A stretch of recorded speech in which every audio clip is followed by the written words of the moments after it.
ಒಂದ್ ವರ್ಷದಲ್ಲಿ ರಿಯಲ್ಮಿ ತುಂಬಾ ಫೋನ್ಸ್ ಗಳನ್ನ ಲಾಂಚ್ ಮಾಡುತ್ತೆ. ಆದ್ರೆ ಅದರಲ್ಲಿ ತುಂಬಾ ಫೇಮಸ್ ಆಗಿರೋ ಜಾಸ್ತಿ ಸೇಲ್ ಆಗಿರೋ ಸ್ಮಾರ್ಟ್ ಫೋನ್ ಯಾವುದು ಅಂತ ಅಂದ್ರೆ ಅದು ನಂಬರ್ ಸೀರೀಸ್ ಅಲ್ಲಿ ಪ್ಲಸ್ ಸೀರೀಸ್. ಈ ಇಯರ್ ಸ್ಟಾರ್ಟಿಂಗ್ ಅಲ್ಲಿ ರಿಯಲ್ಮಿ 12+ ನ ಲಾಂಚ್ ಆಗಿತ್ತು. ಆ phone best design, best look, best camera ಜೊತೆ ಬಂದಿತ್ತು. ಆದ್ರೆ ಈಗ ಅದರ ಸಕ್ಸೆಸರ್ ಲಾಂಚ್ ಆಗಿದೆ ರಿಯಲ್ಮಿ 13+. ಈ ಫೋನ್ ರಿಯಲ್ಮಿ 12+ ಗಿಂತ ಜಾಸ್ತಿ ಅಪ್ಗ್ರೇಡ್ ಆಗಿದೆ ಅಂತೆ. ಹಾಗೆ ಇದರಲ್ಲಿ 90 FPS ಗೇಮಿಂಗ್ ಸಪೋರ್ಟ್ ಸಿಗುತ್ತಂತೆ. ಇದು ನಿಜನಾ ಇಲ್ವಾ ಅಂತ ನಾನು ಇವತ್ತಿನ ವಿಡಿಯೋಲಿ ಹೇಳ್ತಾ ಇದ್ದೀನಿ. ಹಾಗೆ ಈ ಫೋನ್ ರಿಯಲ್ಮಿ 12+ ಗಿಂತ ಎಷ್ಟು ಅಪ್ಗ್ರೇಡ್ ಆಗಿದೆ ಅಂತಾನು ಹೇಳ್ತಾ ಇದ್ದೀನಿ. ನೀವೇನಾದ್ರೂ ಈ ಫೋನ್ ತಗೋಬೇಕು ಅಂತ ಇದ್ರೆ ಇವತ್ತಿನ ವಿಡಿಯೋನ ನೀವು ಕೊನೆವರೆಗೂ ನೋಡಿ. ನಿಮ್ಗೆ ಗೊತ್ತಾಗುತ್ತೆ ಈ ಫೋನ್ ತಗೋಬೇಕಾ ಬೇಡವಾ ಅಂತ.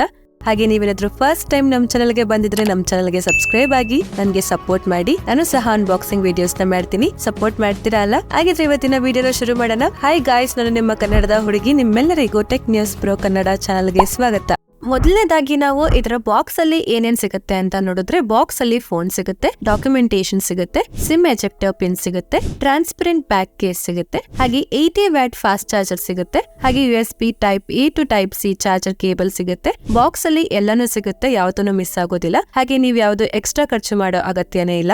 ನೆಕ್ಸ್ಟ್ ಇದರ ಡಿಸೈನ್ ಬಗ್ಗೆ ನಾವು ಮಾತಾಡೋದಾದ್ರೆ, ಈ ಫೋನ್ ನ ಬ್ಯಾಕ್ ಸೈಡ್ ಮಾರ್ಬಲ್ ಫಿನಿಶಿಂಗ್ ಇದೆ, ಆದ್ರೂ ಇದನ್ನ ಪ್ಲಾಸ್ಟಿಕ್ ಇಂದ ಮಾಡಿರೋದು. ಇದರ ಡಿಸೈನ್ ಅಲ್ಲಿ ಡ್ಯೂಯಲ್ ಪ್ಯಾಟರ್ನ್ ಡಿಸೈನ್ ನೋಡೋದಕ್ಕೆ ಸಿಗುತ್ತೆ. ಮೇಲೆ ಹಾಫ್ ಪ್ಯೂರ್ ಮ್ಯಾಟ್ ಇದೆ, ಕೆಳಗಡೆ ಹಾಫ್ ವೇವಿ ಸ್ಟೈಲ್ ಅಥವಾ ಮಾರ್ಬಲ್ ಸ್ಟೈಲ್ ಇದೆ. ಇದರ ಕ್ಯಾಮ್ರಾ ಸರ್ಕ್ಯುಲರ್ ಮಾಡೆಲ್ ಆಗಿದೆ, ಆದ್ರೂ ಇದರ ಸೈಡ್ ಅಲ್ಲಿ ಎಗ್ ಟೈಪ್ ಶೇಪ್ ಇದೆ. ಇದರ ಫ್ರೇಮ್ ನ ಪ್ಲಾಸ್ಟಿಕ್ ಇಂದ ಮಾಡಿರೋದು. ಹಾಗೆ ಇದರ ಫ್ರೇಮ್ ಫ್ಲಾಟ್ ಆಗಿದೆ, ಆದ್ರೂ ಇದರ ಬ್ಯಾಕ್ ಸೈಡ್ ಸ್ವಲ್ಪ ಕರ್ವ್ಡ್ ಆಗಿದೆ. ಇದರಿಂದ ಫೋನ್ ನ ಹೋಲ್ಡ್ ಮಾಡಿದಾಗ ಚೆನ್ನಾಗಿ ನಮ್ಗೆ ಗ್ರಿಪ್ ಸಿಗುತ್ತೆ. ಹಾಗೆ ಇದರ ಫ್ರಂಟ್ ಅಲ್ಲಿ ಫ್ಲಾಟ್ ಡಿಸ್ಪ್ಲೇ ಇದೆ. ಇದರ ಬೆಸಲ್ಸ್ ಕಡಿಮೆ ಇದೆ, ಆದ್ರೆ ಇದರ ಚಿನ್ ಸ್ವಲ್ಪ ಜಾಸ್ತಿ ಇದೆ.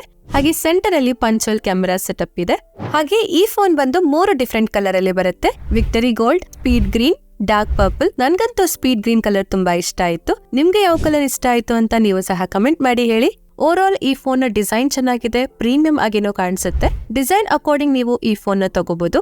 ನೆಕ್ಸ್ಟ್ ಇದರ ಪೋರ್ಟ್ಸ್ ಹಾಗೂ ಬಟನ್ಸ್ ಬಗ್ಗೆ ನಾವು ಮಾತಾಡೋದಾದ್ರೆ, ಇದರ ಕೆಳಗಡೆ ಸ್ಪೀಕರ್ ಇದೆ, ಟೈಪ್ C ಚಾರ್ಜಿಂಗ್ ಪೋರ್ಟ್ ಇದೆ, ಸಿಮ್ ಕಾರ್ಡ್ ಟ್ರೇ ಇದೆ, ಹಾಗೆ ರೈಟ್ ಹ್ಯಾಂಡ್ ಸೈಡ್ ಅಲ್ಲಿ power on and of button ಇದೆ, ವಾಲ್ಯೂಮ್ ರಾಕರ್ ಇದೆ, ಫೋನ್ ನ ಮೇಲೆ ನಾಯ್ಸ್ ಕ್ಯಾನ್ಸಲಿಂಗ್ ಮೈಕ್ರೋಫೋನ್ ಇದೆ, ಹಾಗೆ 3.5mm ಆಡಿಯೋ ಜಾಕ್ ಇದೆ. ಇದರ sim slot hybrid sim slot ಆಗಿದೆ, ಅಂದ್ರೆ ಇದರಲ್ಲಿ 2 ಸಿಮ್ ನ ಯೂಸ್ ಮಾಡಬಹುದು ಅಥವಾ 1 ಸಿಮ್ ಒಂದು ಮೆಮೊರಿ ಕಾರ್ಡ್ ನ ಯೂಸ್ ಮಾಡಬಹುದು.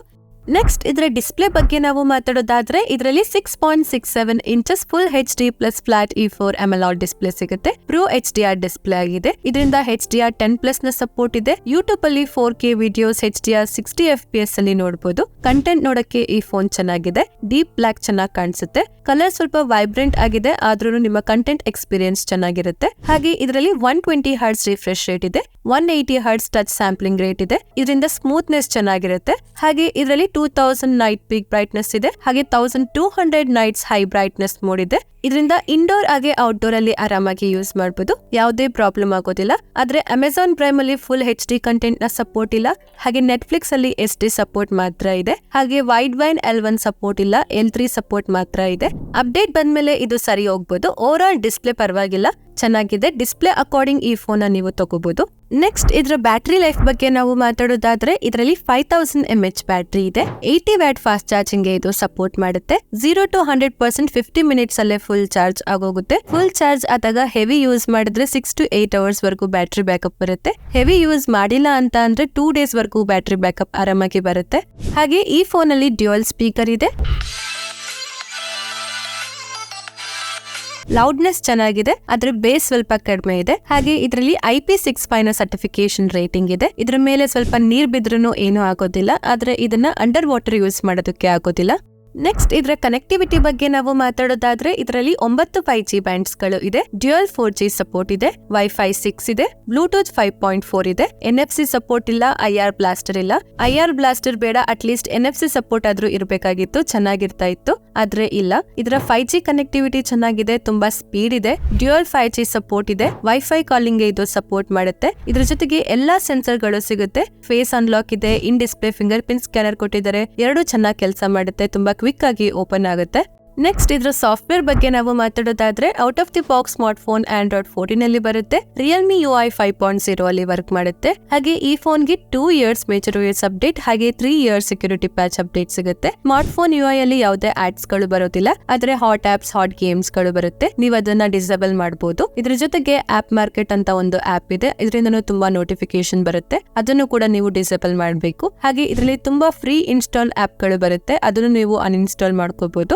ಈ ಫೋನ್ ಅಲ್ಲಿ ನಿಮ್ಗೆ ಕ್ಲೀನ್ UI ಎಕ್ಸ್ಪೀರಿಯನ್ಸ್ ಸಿಗೋದಿಲ್ಲ, ಆದ್ರೆ ಇದರ UI ಅಲ್ಲಿ app lock, dual apps, internet speedometer, always on display, AI clear voice, AI smart loop ಅಂತ ಎಕ್ಸ್ಟ್ರಾ ಫೀಚರ್ಸ್ ಗಳು ಸಿಗುತ್ತೆ. ನೆಕ್ಸ್ಟ್ ಇದರ ಪರ್ಫಾರ್ಮೆನ್ಸ್ ಬಗ್ಗೆ ನಾವು ಮಾತಾಡೋದಾದ್ರೆ ಇದರಲ್ಲಿ MediaTek ಕಡೆಯಿಂದ Dimensity 7300 ಎನರ್ಜಿ 4nm ಪ್ರೊಸೆಸರ್ ಕೊಟ್ಟಿದ್ದಾರೆ. LPDDR4X RAM ಇದೆ, UFS 3.1 ನ ಸ್ಟೋರೇಜ್ ಇದೆ. ಹಾಗೆ ಇದರಲ್ಲಿ 7,31,000 ಮೇಲೆ ಇದರ AnTuTu ಸ್ಕೋರ್ ಇದೆ, 1 lakh ರೀಡ್ ರೈಟ್ ಸ್ಕೋರ್ ಇದೆ, CPU ಥ್ರಾಟಲ್ 80% ಇದೆ. ಹಾಗೆ ಇದರಲ್ಲಿ ನಿಮ್ಮ ಡೇ ಟು ಡೇ ಟಾಸ್ಕ್ ನ ಆರಾಮಾಗಿ ಮಾಡಬಹುದು.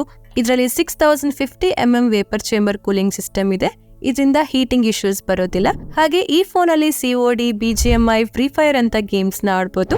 BGMI ಅಲ್ಲಿ ಸ್ಮೂತ್ ಸೆಟ್ಟಿಂಗ್ ಅಲ್ಲಿ ಎಕ್ಸ್ಟ್ರೀಮ್ ಆಪ್ಷನ್ ವರ್ಗೂ ಸಪೋರ್ಟ್ ಮಾಡುತ್ತೆ. Realme ಕ್ಲೈಮ್ ಮಾಡುತ್ತೆ. ಇದರಲ್ಲಿ 90 FPS ಗೇಮಿಂಗ್ ಗೆ ಸಪೋರ್ಟ್ ಸಿಗುತ್ತೆ, ಆದ್ರೆ ಗೇಮ್ಸ್ ಆಡುವಾಗ 90 FPS ವರ್ಗೂ ರೀಚ್ ಆಗುತ್ತೆ.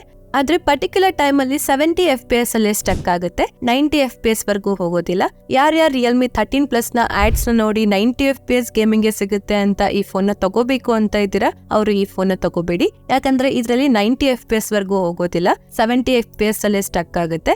60 FPS ಗಿಂತ ಜಾಸ್ತಿ ಸಿಗುತ್ತೆ ನಿಜ, ಆದ್ರೆ 90 FPS ವರ್ಗೂ ನಿಜವಾಗಿನೂ ಸಿಗೋದಿಲ್ಲ. ಹಾಗೆ ಗೇಮ್ಸ್ ಆಡುವಾಗ ಲ್ಯಾಗ್ ಆಗೋದಿಲ್ಲ, ಸ್ವಲ್ಪ ಫ್ರೇಮ್ ಡ್ರಾಪ್ ಆಗುತ್ತೆ. ಹಾಗೆ ಇದರಲ್ಲಿ GT ಮೋಡ್ ಕೂಡ ಸಿಗುತ್ತೆ, ಇದರಿಂದ ಗೇಮ್ಸ್ ಆಡುವಾಗ ಇನ್ನೂ ಸ್ವಲ್ಪ ಬೂಸ್ಟ್ ಸಿಗುತ್ತೆ. ಹಾಗೆ ಬೇರೆ ಬೇರೆ ಎಕ್ಸ್ಟ್ರಾ ಫೀಚರ್ಸ್ ಗಳು ಸಿಗುತ್ತೆ. ಓವರ್ ಆಲ್ ಪರ್ಫಾರ್ಮೆನ್ಸ್ ಚೆನ್ನಾಗಿದೆ, ಬೆಸ್ಟ್ ಗೇಮಿಂಗ್ ಎಕ್ಸ್ಪೀರಿಯನ್ಸ್ ಸಿಗುತ್ತೆ. ಪರ್ಫಾರ್ಮೆನ್ಸ್ ಅಕಾರ್ಡಿಂಗ್ ಈ ಫೋನ್ ನೀವು ತಗೋಬಹುದು, ಆದ್ರೆ ಇದರಲ್ಲಿ 90 FPS ಗೇಮಿಂಗ್ ಸಪೋರ್ಟ್ ಇಲ್ಲ.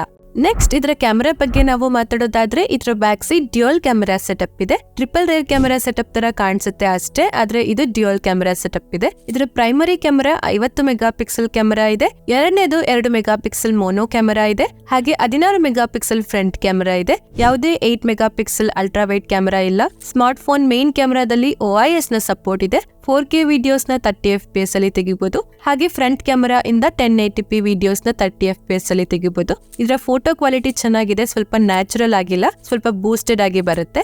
ಡೀಟೇಲ್ಸ್ ಚೆನ್ನಾಗಿದೆ, ಓವರ್ ಆಲ್ ಕ್ಯಾಮೆರಾ ಕ್ವಾಲಿಟಿ ಚೆನ್ನಾಗಿದೆ. ಕ್ಯಾಮೆರಾ ಅಕಾರ್ಡಿಂಗ್ ನೀವು ಈ ಫೋನ್ ನ ತಗೋಬಹುದು.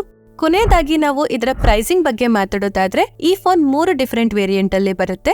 8GB RAM 128GB storage, 8GB RAM 256GB storage, ಹಾಗೆ 12GB RAM 256GB ಸ್ಟೋರೇಜ್. ಇದರ base variant 8GB RAM 128GB ಸ್ಟೋರೇಜ್ಗೆ 22,999 ಆಗುತ್ತೆ. ಹಾಗೆ ಇದರ mid variant 8GB RAM 256GB ಸ್ಟೋರೇಜ್ಗೆ 24,999 ಆಗುತ್ತೆ. ಹಾಗೆ ಇದರ higher variant 12GB RAM 256GB ಸ್ಟೋರೇಜ್ಗೆ 26,999 ಆಗುತ್ತೆ. ಈ ಎಲ್ಲಾ ವೇರಿಯಂಟ್ಗೆ 1,500 ಬ್ಯಾಂಕ್ ಆಫರ್ ಸಿಗುತ್ತೆ, ನೀವು ಚೆಕ್ ಮಾಡಿ. ಹಾಗಿದ್ರೆ 23,000ಗೆ ಈ ಫೋನ್ ತಗೋಬಹುದಾ ಅಂತ ಅಂದ್ರೆ ಈ ಫೋನ್ ಚೆನ್ನಾಗಿದೆ.